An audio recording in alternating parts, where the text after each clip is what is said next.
కానీ మా పెదనాన్న నేను సిటీలో ఉంటూ ఎంజాయ్ చేస్తున్నా అని ఫిక్స్ అయిపోయారు. మా పేరెంట్స్ ముందు నన్ను ఒక సెల్ఫిష్ పిల్లలాగా ప్రొజెక్ట్ చేస్తున్నారు.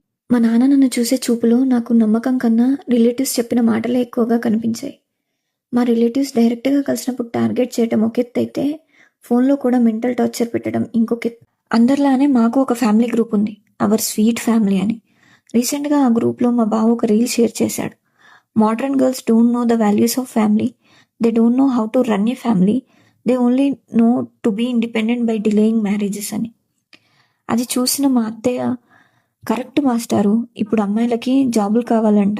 జాబులు చేసే అబ్బాయిలు కాదు. చిరాగ్గా ఉంది అని పెట్టింది. నేను గ్రూప్‌లో ఉన్నానని తెలిసి నన్ను పాయింటౌట్ చేస్తూ ఆ మెసేజెస్ పెట్టారు. నేను రియాక్ట్ అయితే చూసారా దానికెంత పొగరో, పెద్దవాళ్ళకి రెస్పెక్ట్ ఇవ్వటం తెలియదు అని అంటారు. అలా అని చూసి సైలెంట్‌గా ఉంటే చూసారా చూసి కనీసం రియాక్ట్ కూడా అవ్వట్లేదు అని అంటారు.